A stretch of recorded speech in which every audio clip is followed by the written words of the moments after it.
jingle just never gets old. Welcome to CASAA Live, everyone. A whole lot of familiar folks in chat already. Adrian, V8, Addie, Ramp, Peggy, welcome. Appreciate the Yohas in chat. There's not a lot of people out there that are going to know what that is, but I appreciate you guys. I don't know what it is. It's a Club XL. It's my community thing. We say Yoha. It's like our community greeting and salutations to each other. So I appreciate you guys here. You know, Yohas are always welcome at CASAA as well. But welcome everyone to CASAA Live. Thank you guys and everyone for being here. Replay crew, if you're tuning in on the replay right now, thank you for being here as well. We have a whole mess of stuff to talk about. Really. We have legislation. There's, I don't know how many mountains of legislation right now. Feels like Mount Everest of awful bills moving forward right now. Alex has a whole slew of those to go through during the show. And then really, we're going to talk about, thank you, Adrian. Thank you. I appreciate that. I'm actually due for a trim, but we don't need to talk about my beard right now. What we are going to talk about, though, is nicotine pouches. And we've got some science, some things to talk about. There's a lot of politics going on around nicotine pouches right now. So we want to break down kind of what they are, how they're used. Both Alex and I use nicotine pouches, so we'd like to share some of our lived experience here with these products as well. So yeah, I guess we'll just hop right into things. Alex, I feel like I've already taken the entire floor from you. I'm sorry.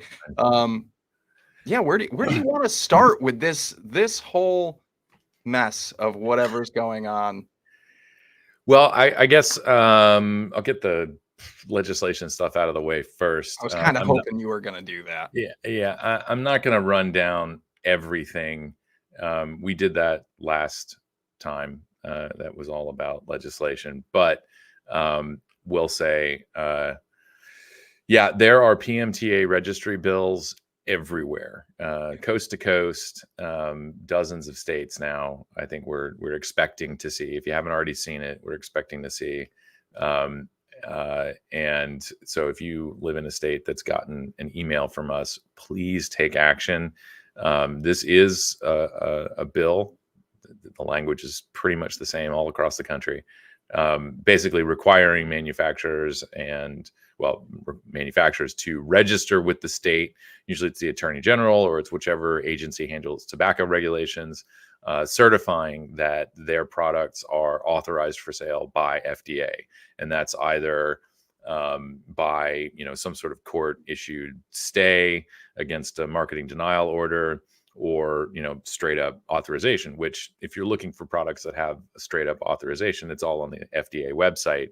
It's where we get into products that are still allowed on the market because they're going through the courts and challenging FDA's decision. That's where it gets kind of murky. And if anybody's interested in sort of the breakdown of who's supporting this, your convenience store associations typically are in support of this. It benefits their members because they can, look and see what they're actually able to sell, save money by not getting fined for selling it. There are penalties for retailers who sell products that are not authorized. I think it jumps from like $500 for your first offense to $2,000. That can be per violation, things like per day. Those fines can really rack up. And so there are a lot of people who, I'm sure a lot of businesses, they can't really afford those things. So the real risk here is that the independents are going to be, struggling or shut down. And these are bills supported by tobacco companies, not all of the tobacco companies, but a couple of them for sure.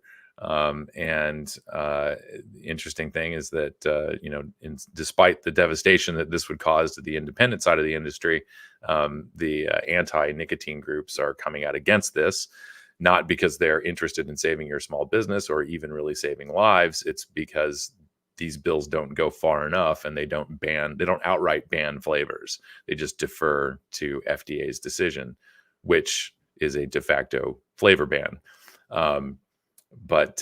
So anyway, they're all over the place. We're seeing them. They're continuing to pop up in states that I did not expect to see them. and I've been just chipping away. I'd like to say it's more of a grind than anything else. Yeah. Kind of grinding through this. But for folks who are in, I just updated this and I did put it in my notes. New Hampshire has a hearing coming up next week on a PMTA registry bill. Actually, is it? Did this get updated? Oh, it's a work session. So there is they had a hearing last week on the 6th, same committee, and now it's moving to a subcommittee work session in Commerce and Consumer Affairs. So we have our call to action up for New Hampshire. If you're in New Hampshire, go check it out. We'll probably send out another email. I still have a link for setting in testimony on this bill.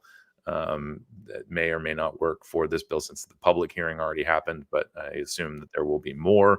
And it is New Hampshire. It's the live free or die state. So hopefully this gets shut down pretty quickly.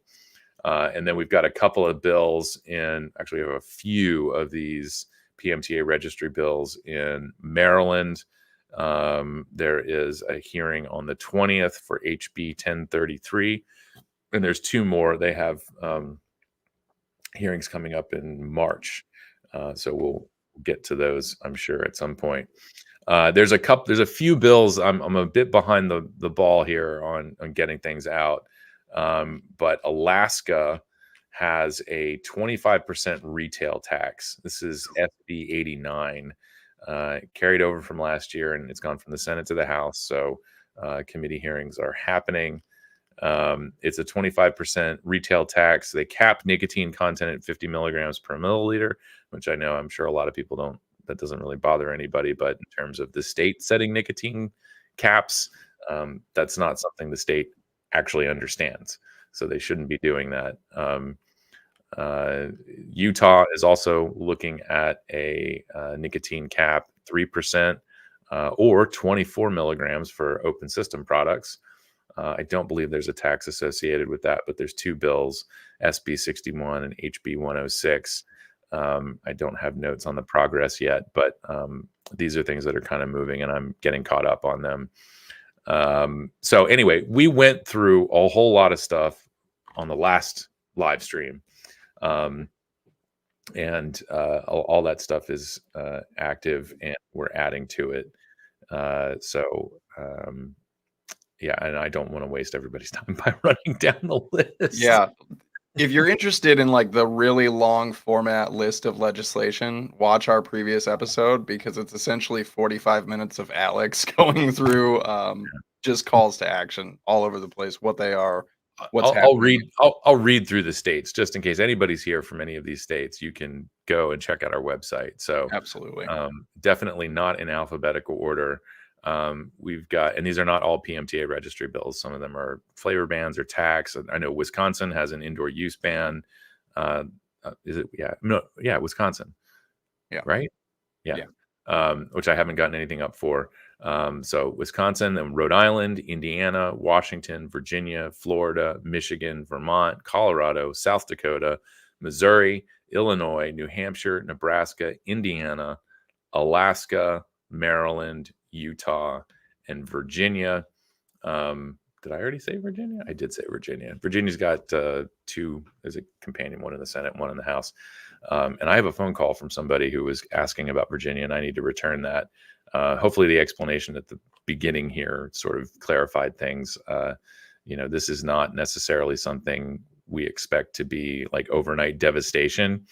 And depending on what state you're in, the authorities may be using some enforcement discretion. For example, from what I understand, Alabama has had this law in effect for a year or two, and it seems to be business as usual. So it really depends on which state you're in, how overzealous the enforcement agency is about cracking down. And it's Alabama's got some handshake regulations that are that's just a miserable way to run a state, but neither here nor there.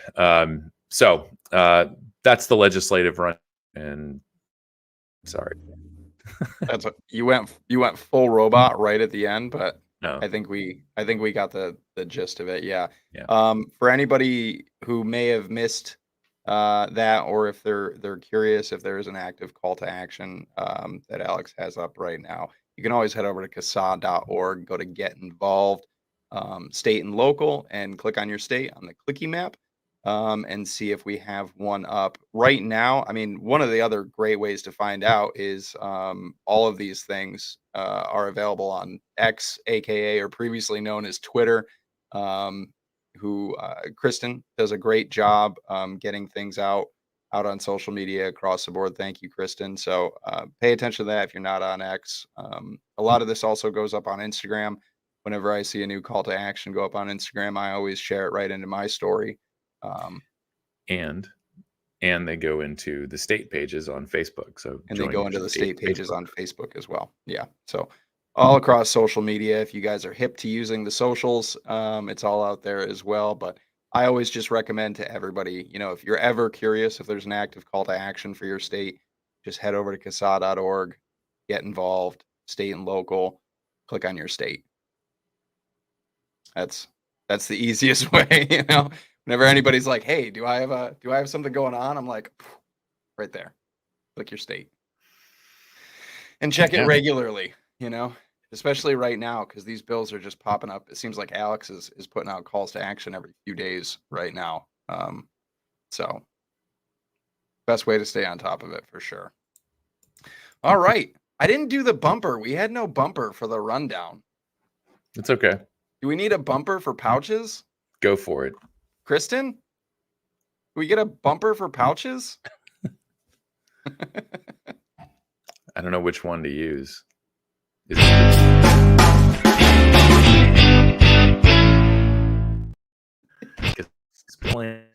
Yes, awesome. That was perfect. I'm gonna put up our grassroots AF banner to commemorate that and highlight that. That was just beautiful. like we rehearsed. Just perfectly like we rehearsed. There was no rehearsal, you guys. But yeah, nicotine pouches. Alex, why are we talking about nicotine pouches right now? Well, I guess was it a couple weeks ago or a week weeks ago? Our senator, Chuck Schumer, from Love the guy. From the Empire State. The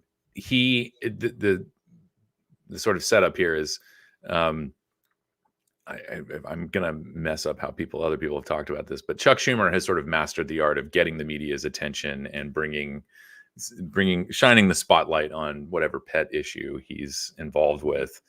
And so he does this by way of Sunday afternoon press conference. So he held one of those and went on and on about how Zyn is the next new nicotine threat to your children and the flavors and all of that stuff. As it turns out, he is completely wrong. Yeah. We have some charts and survey data that's coming from the government showing that youth use of these products is incredibly low. It has been incredibly low. I think it's going to take a Herculean effort to get kids interested in this product, and no one wants to do that. So I mean, unless Campaign and Truth Initiative and all the regular suspects start actively promoting it to kids like they did with Juul and other products, I would expect the youth use of these products to remain below 2% for forever. I don't know. I hate using forever type framing, but somewhere between 2 and 5%, I think, would be about where this lands. Sure. Yeah, and I mean, if we were to just go on kind of the benchmark for what used to be smoke-free, and now I guess we've moved into the era of a nicotine-free society, which just seems to be the new common goal. The old smoke-free society goal or country or world or what have you was always 5% or less. That was the considered to be smoke-free. And again, now that we've kind of moved away from actually worrying about the health and diseases and death caused by smoking, and now we're solely worried about nicotine. Even if we were to still use that 5% benchmark for pouches, We're well below that already. Well below that. So even though we have this beautifully branded and colored CASAA chart in front of you, this is data from the National Youth Tobacco Survey and monitoring the future surveys as well, kind of combined here, just to take a look at U.S. teen substance use. Again, this is past 30 days, so this is does monitoring the future. I don't know for sure if monitoring the future uses the same um, I guess statistic here is the National Youth Tobacco Survey does, where current use is at least once in the last 30 days. That's a pretty universal. It's Current pretty use universal. is Yeah. once in the past 30 days for everybody. Yeah.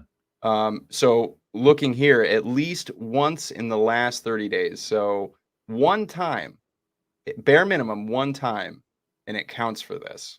We're looking at nicotine pouches and flavored nicotine vaping, both sitting at an astronomical 1.7%. And I say astronomical with as much sarcasm as I can possibly put behind it. This is Schumer's. I don't know if he used the word epidemic or not, but this is Schumer's new cause to go to war with specifically Zyn or nicotine pouches in general.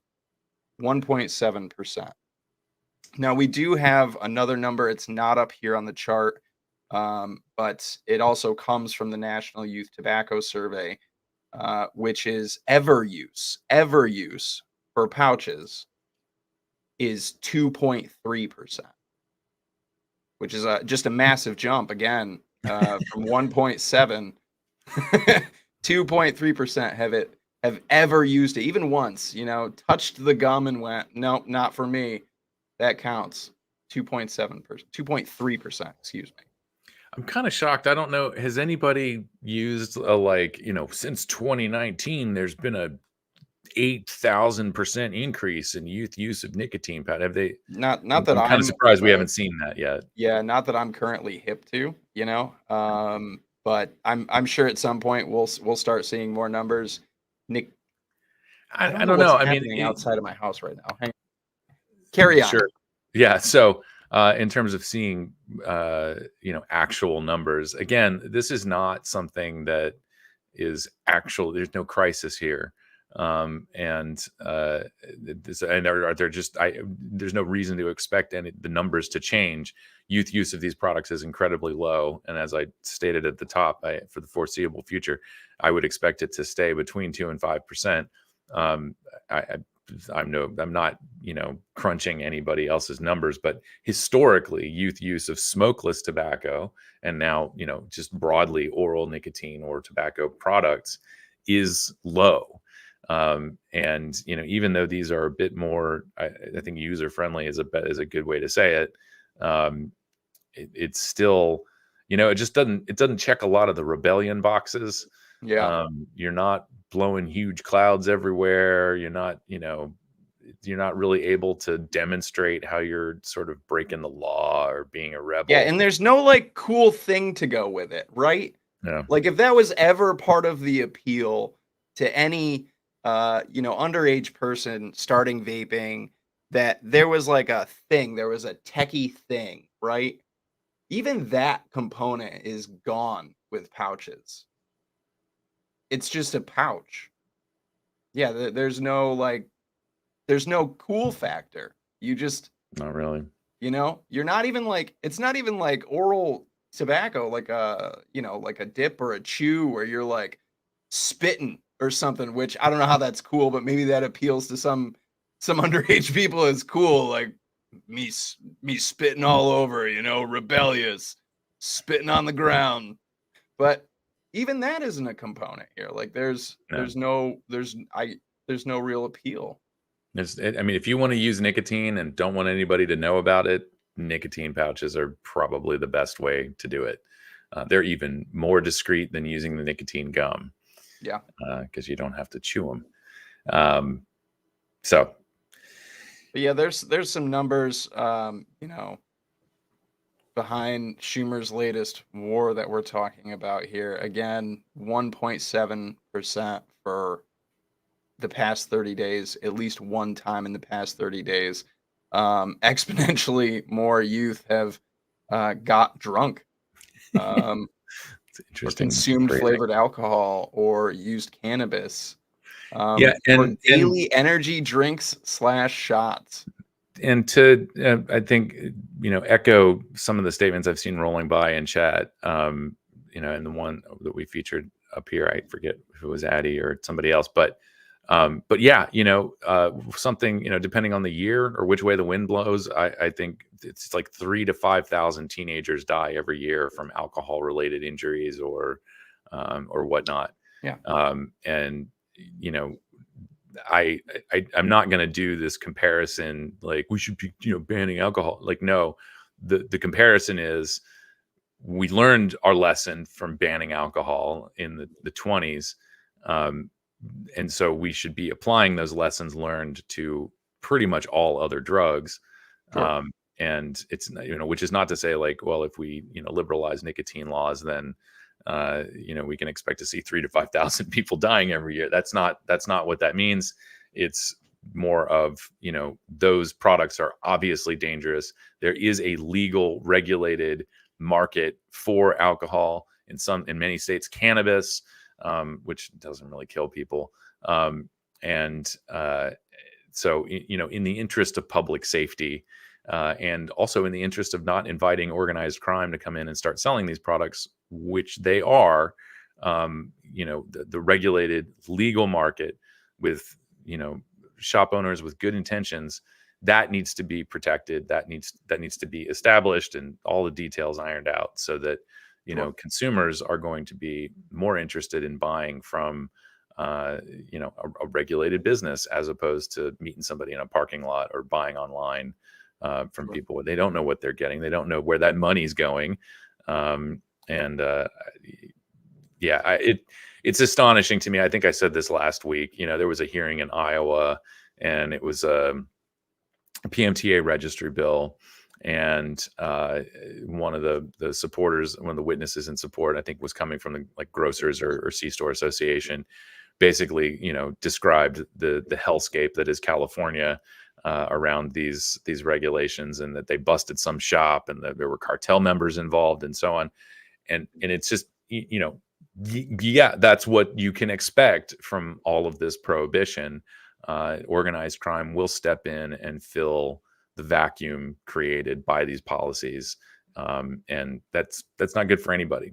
So Yeah, uh, it's we have a long history of substance prohibition in this country that demonstrates that regulating things out of a legal market really does nothing to lower demand.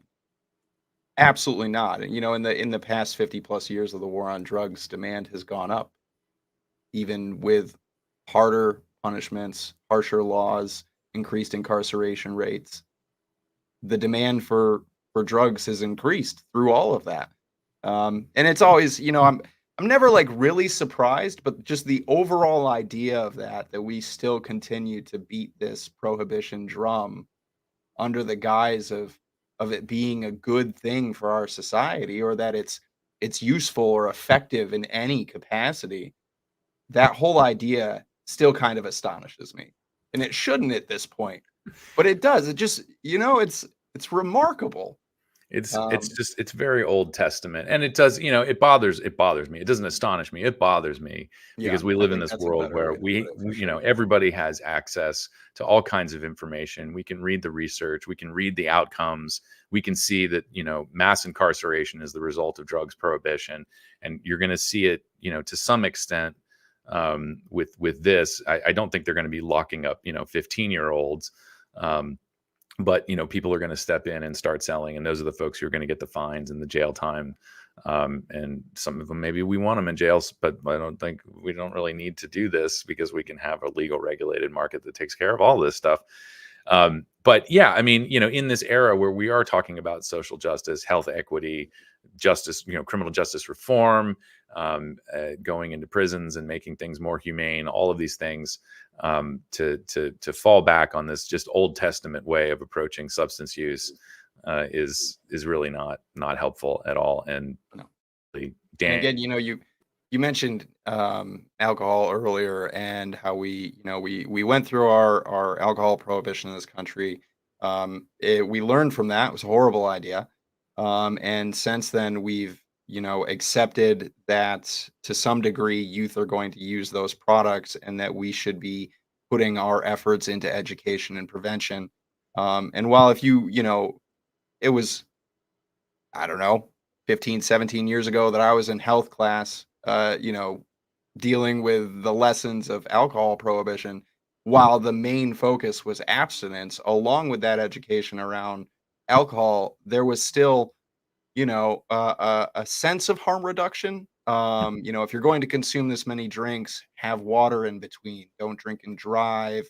Like things like that. taught you that That's, in health I mean, class. that is in and of itself um, harm reduction. Like that's reducing your harm by moderation or whatnot, especially with water and things like that. Ways to be safe. Like I remember lessons about like making sure that you have a plan, that you go with people, that like things like this, like those. That was good education. Now, bear in mind, it always came with the while not drinking at all is the best thing. Like that was always kind of beat into you. There were good, solid key points to that if you were going to, use alcohol someday. Why that approach can't be just, across the board again, frustrates me as well. And I think that, we've gone over how little, money is really spent on prevention and education around nicotine and these products in schools across the country. It is frustrating, to say the least, that we can't drive a lot of those, um, key points home with our youth about, yes, these products are illegal for you, but here are the facts about them. Speaking of, I think one of the things that we maybe didn't touch on, I don't know how much more it needs to be touched on, but Chuck Schumer's little hissy fit in front of the media is just sparked off lots of comments and people coming out of the woodwork, mostly on the political right, and from what I understand, you have a lot of conservative bloggers and other folks who are using Zyn or other nicotine pouches as a way to increase their focus. There is some research into the nootropic effects of nicotine. And, if you're an anti-tobacco person, perhaps one of the efforts I think they've been putting a lot of time into is maintaining the public misperception that there is no use case for nicotine. But as people have been blogging about and posting about in the wake of Chuck Schumer's statements, it does help. And I think thinking about doing this live stream, this topic today, one of the things I think I remember saying this before. We saw the tobacco-free baseball legislation around the country several years ago, and mainly that was it broadly applied to all tobacco products, but the push for that legislation was we don't want professional athletes modeling this risky behavior in front of kids, and kids love baseball, so that I guess that's enough to do it. But I would really like to see Major League Baseball come out and say, you can't use nicotine products, especially not on the field, because it's a performance enhancing drug. That would be an interesting twist, and I think they could probably make that case. So all of that to say, I think Chuck Schumer sort of inadvertently he's turned over a rock here, where people are coming out and saying, wait a second, no, this isn't just about getting high or having a good time. There's some performance enhancement here. And that's why that's one reason why people like using nicotine. Yeah. Lindsey Stroud does have a 50-state analysis of how little states spend on education and control. I love that collection of work by Lindsey. I use that in any state where we submit testimony. If you can read it at all on their websites, there's always a section of sort of recommendations from CASAA, and I always cite, her individual state breakdowns, and I just sort of go back and check, because most states, I mean, nearly all states, do not meet that sort of CDC recommended threshold of spending master settlement money on youth prevention for tobacco products. And so, the argument is, well, if the state believes that these policies actually work, then fully fund it.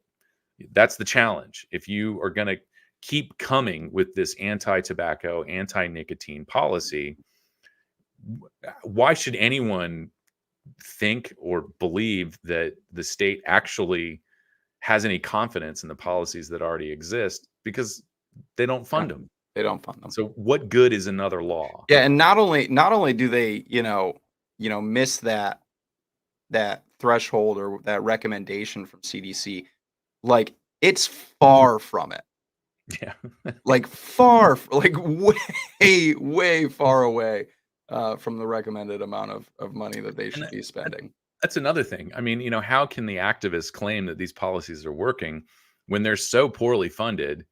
Yeah. This hasn't changed. The funding hasn't. I don't think it's gone up anywhere. I know that states like New Jersey, I don't know if they've always spent 0% on youth nicotine education or prevention, but smoking prevalence dropped without states increasing funding to these programs. Yeah, and that is something that we can, I think, lay at the feet of smoke-free alternatives and young people transitioning. Absolutely. So absolutely. Anywho. As much as anti folks would like to just fall back again on all of these glorious policies in education that has slowly trickled down youth use over the decades. We've seen the biggest decline since the introduction of a lot of these new smoke-free and safer alternatives. Absolutely. So with all of that, what is all the fuss about? Let's talk a little bit of science. Now, Kristen is far better at this science than I am. She's fantastic, and I'm subpar at best, but I'm gonna do my best here to pull up. I promise you guys I'm gonna make it there. I gotta click a whole bunch of buttons first. Let's see. Oh, it's so small. Hang on. There. Okay. So, Kristen, if you wouldn't mind sharing this this British Dental Journal link in chat for everybody as well. This is again from the British Dental Journal. This is a study, nicotine pouches, a review for the dental team. Nicotine pouches are tobacco-free products that are becoming increasingly popular in the UK. So again, this is a UK thing, which obviously, they have different teeth and mouths and oral cavities than Americans do. So the science doesn't apply here, but they're held between the user's lip and gum to provide a source of nicotine. And again, this article kind of covers a lot of that. Some key points: nicotine pouches are a tobacco-free product, and they're becoming increasingly popular. Nicotine pouches are likely to be substantially lower risk as compared to smoking tobacco. Just about, there's an asterisk there. Just about every smoke-free product is. Nicotine pouches may present another option in tobacco harm reduction and smoking cessation. The oral health effects from the use of this product are unknown, but likely to be in keeping with other orally administered nicotine products and localized gingival recession. That's a fun word. Gingival, something like that. Recession. That's the recession of your gums that's your gum line recession might be seen. So I'm not going to go through this whole thing for folks who are curious kind of about what is, in nicotine pouches. They generally contain artificial sweeteners rather than sugars. So they pose a lot lower risk there. Additives, other ingredients such as additives and flavorings are also at food grade. They're food grade standard. Most of what you'll find in a nicotine pouch is essentially the same things that you will find in nicotine gum, just kind of in a powder format. Alex had a list of some ingredients from one product specifically. Now, mind you, this is only one pouch, so this may differ slightly from one product to another, but these are generally the ingredients across the board for most of them. Yeah. So, not talking about brands here, but the ingredients in the pouch I'm using today are plant fiber, water, non-tobacco nicotine, sodium chloride, sodium bicarbonate, xanthan gum, flavorings, propylene glycol, and sucralose. And I'm always curious about the synthetic nicotine being used in these products. I think that may, I don't know. It gets anyway. It's relatively straightforward stuff, and of course using that sort of vegetable aggregate or crystalline, whatever they called it, microcrystalline cellulose. Nice, yummy. It's the advantages there are, there's no brown stains on your teeth. And I don't know if this is the point where we get into kind of our own, experiences with using these products, but I think pretty much back up everything that little breakdown just said. I typically park my pouch on this side of my mouth. And I guess a few months ago, I noticed that my gums are receding over that one tooth.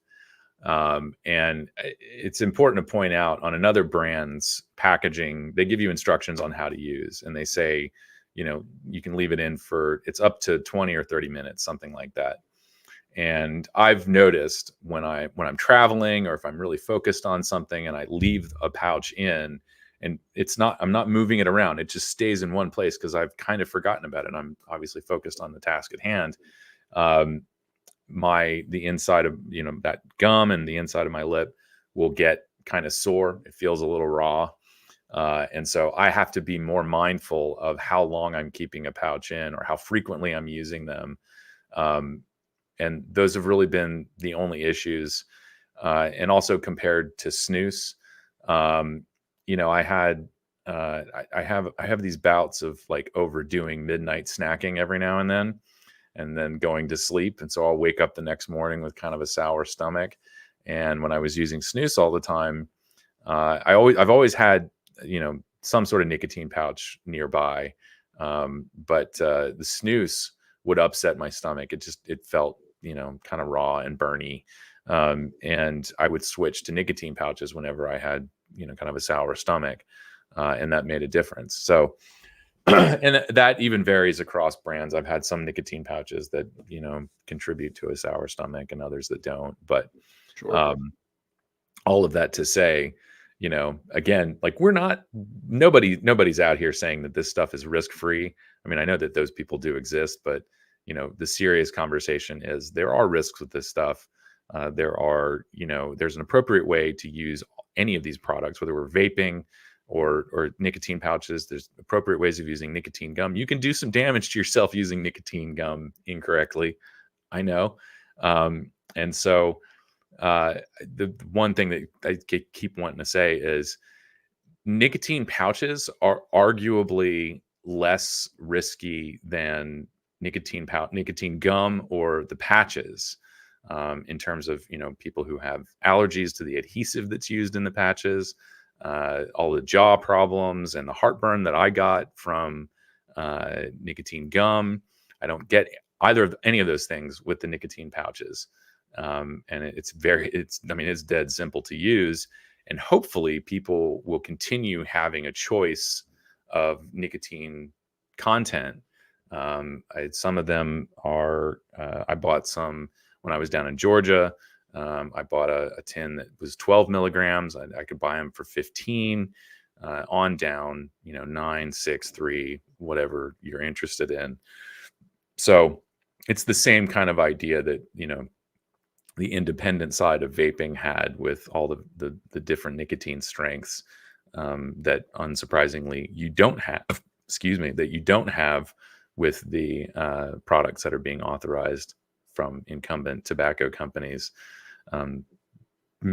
because of the so right, those were my experiences. I did switch to nicotine pouches recently because I can buy them right down the street and I enjoy them. I don't have to place large orders with Sweden to get things, and I switched completely to oral nicotine products because my heart seems to prefer the slow nicotine as opposed to the faster delivery. Sure. So there's some advantages there as well. And you use these products exclusively, Yeah. as opposed to any other, nicotine product out there. I use them kind of in combination, really. When I use pouches, and I know I've talked about this before on the show, but as somebody who works outside, goes from place to place, there are places that I go to work where there is no smoking, there's no vaping. If I'm doing work at like a school or something like that, these products are great because they're discreet. I'm not chucking clouds outside or something like that where all the youths are gonna see me. And these products are great for me in those instances, or if I'm at the movie theater with my kids or something like that. I can discreetly use these products. I have not experienced the same things as Alex has as far as um, gingival recession. I really that's a fun but tough word for me. Just say Um, receding gum lines. yeah, I haven't experienced anything like that with the pouches that I use. Some people may be more susceptible. It could have something to do with hydration. I drink a metric F ton of water every day. So that there might be a whole lot of things going on there as well. But the only thing that I've ever experienced with nicotine pouches that I would, I guess, kind of view negatively is if I go an extended amount of time without using them, they give me the hiccups on the first one, Hmm. or what I refer to as the nickups, Yeah. because it's just like a nicotine hiccup. It kind of hits your gut, and your gut kind of goes, "Oh, okay," and I'll get the hiccups for a few minutes. But it's easy I'll, to remedy that, and then I'll that's get that. I'll get that sometimes if I use one too soon after eating or consuming something really flavorful. sure. Um, but yeah, I don't get that so much anymore. But otherwise, yeah, that's my general experience with nicotine pouches. For me personally, has been extremely positive. I find them incredibly useful in places where I can't go vape. For me personally, they satisfy nicotine cravings. They don't necessarily satisfy all of the other, um, you know, uh, stimuli and things like oral fixation or hand to mouth, all the things that I um, rely on vaping to satisfy. They don't say it doesn't satisfy those needs for me, but they satisfy the nicotine craving for me. So yeah, I thought it was good that Alex and I have had similar but two kind of different experiences with these products, and we just kind of wanted to share that. Yeah. Um, And I don't know if we're. I mean, I think we've wrapped up our individual experiences, unless I'm cutting you off. no, that's really my general experience with them has been positive. So Something I think worth noting, and regrettably, I haven't gone through all of this PMTA registry legislation with a fine tooth comb to make this point. But in New York, we have sort of this perennial bill that keeps coming back to ban flavors in nicotine pouches. It never really goes anywhere again because there is no youth crisis with these products, and it also pokes holes in the claims that flavors are driving youth experimentation with nicotine. If that were true, they would be going for any nicotine product in a flavor, and they're not. And the other, so the registry bills, even though they're pretty much the same, they come from the same kind of boilerplate, pre-written bills that industry shops around. They may be broadly worded to to capture nicotine pouches as well. So if you are a fan of nicotine pouches, PMTA registry bills need to be opposed by you as well. I know it seems in a lot of states they're specifically going after vapor products, but as far as we know, I don't think there are any applications pending with FDA for PMTA for nicotine pouches. Nothing has gotten authorization. The only thing that's close is the Swedish Snus from Swedish Match, which is now owned by PMI. General Snus that has been authorized in 2 flavors that are not tobacco, mint and wintergreen. And they received modified risk orders, which means they can very narrowly market these products as safer than smoking or less harmful than smoking. Sadly, Swedish Match's marketing plan is targeting existing Swedish Match customers, which Swedish Match doesn't sell cigarettes. They did sell or do. I don't know if they still sell cigars. I think White Owl was. My inclination is no. Yeah. But I don't want to say for sure whether they do or not. Yeah, I can't remember. I seem to remember hearing something about that getting spun off, or they don't sell White Owl anymore. So they're not reaching people who are using combustible products, but they are allowed to market snus, which has actual tobacco leaf in it, as modified risk. Switching completely to snus. Where's that banner? We need that banner. Switching completely, using an e-cigarette every day or something like that. You can take that statement and apply it to nicotine pouches.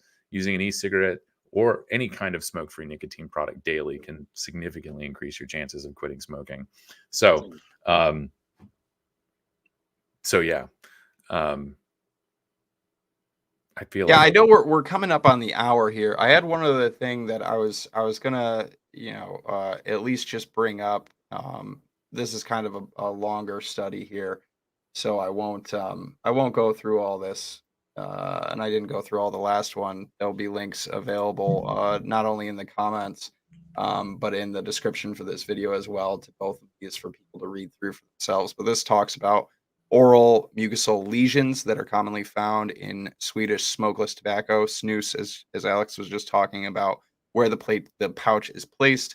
These lesions are reversible, when people stop or take a break in that spot where you're placing them, which is something that, we've kind of talked about with people. One of the biggest risks in any oral tobacco use is kind of damage to that soft tissue, and just one of the best ways to alleviate that is to allow those places time to heal, and switching where you use your oral nicotine products. But this one compares snus to tobacco-free nicotine pouches in a number of different ways. But one of the things that kind of stood out to me was this right here. Results showed significantly increased production of pro-inflammatory cytokines in cells exposed to, and this is again in vitro. I don't know if I said that before, to regular snus compared to untreated or cells exposed to the non-tobacco based nicotine products. So essentially, these products may marginally, at best, most likely, be even, again, further of a reduced risk. Alex and I, before the show, were kind of talking about TSNAs and pyrazines, which are tobacco-specific nitrosamines. You will still find those, even though they're at lower levels. They do still exist in snus because it is the actual plant material. It is actual tobacco leaf. Tobacco-free nicotine pouches obviously kind of remove that from the equation. And then if they are using synthetic nicotine and not tobacco-derived nicotine, then they don't even exist in that product. So for folks, I think one of the things I wanted to highlight here is, I think, and this is just my personal opinion based on everything that we've read and that we've gone through, and everything in our information library, and we're kind of always scouring for science around these products.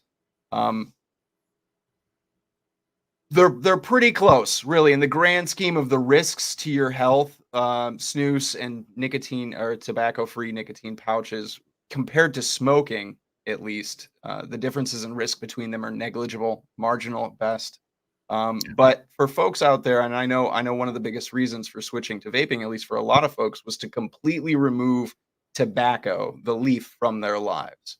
And maybe that's just kind of a personal thing, a moral thing, what have you. These products also kind of serve those individuals as well, too, who may just want to, if you dip and you chew or something like that, or even if you use snus and you say, regardless of how negligible those risks, the differences in those risks may be, maybe you're someone who wants to just remove tobacco from your life completely, like actual leaf tobacco. This might be an option for you as well for that reason. So, yeah, science and choice, right? Tools in the toolbox. It's one of the things I always go back to with any of these products is, and I think that's one of the reasons why Alex and I both shared our lived experience also for the, purpose of sharing it, is that there are different products out there and they affect people differently. One thing may work for you, one thing may work for your friend, but CASAA's main goal is to keep as many of these products available to as many people as humanly possible, or at least Americans as possible that we can, because it's tools in the toolbox. And what works for you works for you. And I think that's the biggest thing here. Yeah. People deserve a right to choose and use what works for them. And if these products work for you, as much as awesome. As much as it pains me to quote an FDA campaign, but it is one of the good ones. Every try counts, and getting, having enough opportunities for people out there to try is, as you said, that's our goal. So yeah, absolutely. Tools in the toolbox, Alex. We just need, I don't know, legislators to like the toolbox as much as we do. Yeah, I hope, we're not going to wade into the politics of all of this, but this could be like a lot of other issues where, the solution exists. We've been watching it happen since 2008, and unfortunately, this is one of those issues where a lawmaker can just make some hay off of it, like Chuck Schumer did, and they think that there's some political capital there, and hopefully this doesn't become that. I know that in the early days there was a bit of an effort to pit one side against the other, and get voters to come over, and people who are on the fence or center, whatever, are going to be more prone to take the side of more freedom or preserving freedoms, especially for something like this. But at some point this stops being a political wedge, and people can just have a conversation about it. We can debate the merits of tobacco harm reduction without trying to pit one side against the other. And so I long for that day. Yeah. But it could be one of those issues, like the border, where, neither side wants to fix it because they can beat the other up, come election year. Sure. And that's not, I don't think that's, we know that's not helping anybody. So no, no, unfortunately it is not. But yeah, nicotine pouches and Schumer's, I don't know, unprecedented new war against them.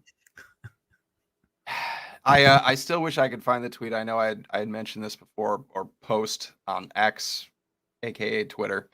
I still struggle calling it X. I just want to call it Twitter. I just want to rebel against Elon a little bit. But and if somebody sees this, share it my way, because I think it was just pure gold. It was something along the lines of like, "Hey Chuck, you forgot to create an epidemic first." And again, going back to the numbers, nothing supports any of the statements that he made around these products. Specifically, Zyn was his target, which just feels, like the next Juul. I mean, maybe out, without the Silicon Valley. I want to use the word that I want to use here. So they're the blank. they're not going to make the same mistakes. I feel pretty confident in saying that. I mean, Swedish Match was acquired by PMI, and PMI, Sure. as people should know, have a lot of experience in this issue. Yeah. And so, the marketing has been pretty bare bones. You have to opt in to get marketing from Swedish Match. And just like what we were talking about with IQOS in Italy, they know to not aggressively promote these products. The target market here is people who smoke, and that's where companies promoting these. And you don't have to go beyond that. And so I don't see the same mistakes being made, and I don't think there's at this point there's no real reason to believe that this is going to blow up. But stranger things have happened. This is true. One thing I've learned in all of this is that I just never say never. You know, I just never say never. So I think all of this is important and something that obviously we're going to be keeping our eyes on, and I encourage other people to keep their eyes on as well. And if you've ever been on the fence about using these products, I hope some of the information and experiences that we shared here today, and some of the folks in chat have shared here today, that you feel better about these products, or considering using these products. So yeah, I think that was a solid conversation about pouches, Alex. I think we did a great job. And again, at the beginning of the show, Alex ran through a whole bunch of legislation that's going on all across the country. My best advice to everybody, if you really want the long, drawn out legislative rundown, tune into last week, 2 weeks ago, our previous show. Check it out, because there's just like 45 minutes of legislative rundown from Alex. And yeah, head over to CASAA.org, get involved, state and local, click on your state on the clicky map, and you'll see if Alex has, posted any updates or calls to action that he's been churning out recently, which just feels like every day there's a new one right now. I will. I do want to, before we get into the closing spiel, one bill that I left out is in Guam. Guam is entertaining a flavor ban right now. And if you live there, and I need to reach out to our members there, they are accepting written testimony on the bill until the 16th of February. They had a hearing. They had like a 4.5 hour long public hearing on this, and I have not watched all of it. But I'm putting the finishing touches on an engagement to get out to our members there. And that should give them, at least a few days to write their comments. But it's bill, I think, 229-37. And one of the really interesting bits that came out of the committee hearing was, when all of this prohibition that we're talking about, even in the PMTA registry bills and so on, government agencies, school districts, and any other official business type of organization, government, have to follow federal rules when disposing of these products. That's what they have to do. They have to destroy the products that they seize. That's going to cost money, because nicotine is considered a hazardous substance, not to mention the batteries, and all of the stuff that goes into a vape product, or even nicotine pouches. And so what we've seen around the country is these PMTA registry bills are sort of unfunded mandates, which weakens the ability of the state to actually enforce these rules. But that could be a good thing. I'm not a big fan of handshake agreements, but that's sort of the case in Guam. And it was very interesting to watch one of the lawmakers, who is obviously a supporter of the flavor ban, kind of berating the guy from Guam's sort of customs agency, and asking for more funding to do this. So anyway, I just wanted to get that in there in case we do have anybody from Guam watching. I know there's a massive time difference, but look for that if you live in Guam. And with that, I think we can wrap things up. Gonna wrap it up with Guam. All right. Well, everybody, thank you for tuning in this week to CASAA Live. We appreciate all of you here in chat right now, and we appreciate all of you who stuck around for the replay and tuned in as well. Please like, share, subscribe, all the things wherever you're tuning into this. And if you're on Facebook, share it all over the place. If you're on X, share it all over the place. Same with YouTube, share it all over the place. Post it in your forums, post it in your chats, post it in your Discords, text it to random people. Do all the things, get out there and spread the good word. Remember that we are all CASAA. This is a collaborative effort of all of us doing this work, everybody doing this work together. That's what makes it so special. While you're over on the Facebook, if you're hip to Facebook, I'm not, but I know millions of people are, get on those state pages as well. Not only is it a great place for you to stay up to date with what's going on in your state, it's a great way for you to contribute to what's going on in your state as well. If you get a heads up or you find out about something that's happening locally, post it there. It's a great way for us to possibly put something out or to, amplify what's happening in some of the smaller, more local municipalities. Otherwise, over on CASAA.org, if you're not a member, you're doing everything wrong. It's absolutely free. And we promise not to just fill your inbox with all sorts of stuff you don't need to know, just what you need to know and the best ways to get involved. Over on CASAA.org, you can also donate. You can donate over on CASAA.org to help us continue to do all the things that we do. And while you're there as well, if you're like, you know what, I really want to give CASAA some money, but I want something cool in return for me, for this guy. You can check out our merch shop. Awesome designs from our president, Danielle Jones. We've got all sorts of slick, cool t-shirts. I did a stream recently on my own where I pulled them all up and showed everybody the cool t-shirts that we have on the site. So check all that out as well. What am I missing? What am I missing here in the spiel? If you're hip to podcasts, we have these episodes on all the places that you listen to podcasts. At the end of these streams, I pull the audio, I rip the audio file from this stream, and I post it all over the place so you can check out that as well.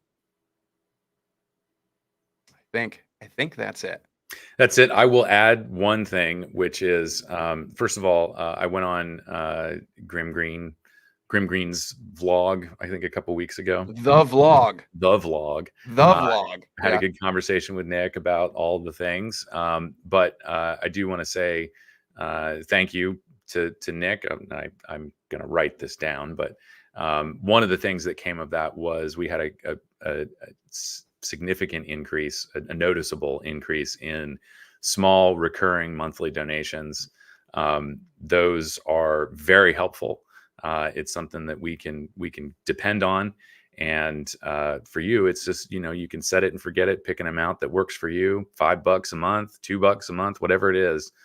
It helps us out tremendously. If we had everybody who's a member donating $1 a month, we'd be flush with cash and we'd be hiring lobbyists all over the country. $1 a month. Yeah, just from the existing membership. So that really helps a lot. Please consider the small recurring monthly donation if you are going to donate. Absolutely. One-time donations are also great. If it's not feasible for you to set up something long-term like that, one-time donations, we absolutely appreciate. But like Alex said, those small reoccurring donations, it's like the bread and butter of what really funds us here. So thank you, everybody. Yeah. We appreciate, again, everybody being here, everybody tuning in, everybody sharing, and putting in the work with everybody else, fighting the good fight here. I think that's going to do it. I think that's where we're going to wrap this show up. Everybody, thank you one last time.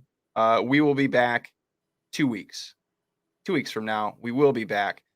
So keep your eyes and ears out on social media for what to expect. But 2 weeks from now, we will be back. Same time, same places, all over the place. Be excellent to each other. Be excellent to yourselves. We will see you all next time. Thank you.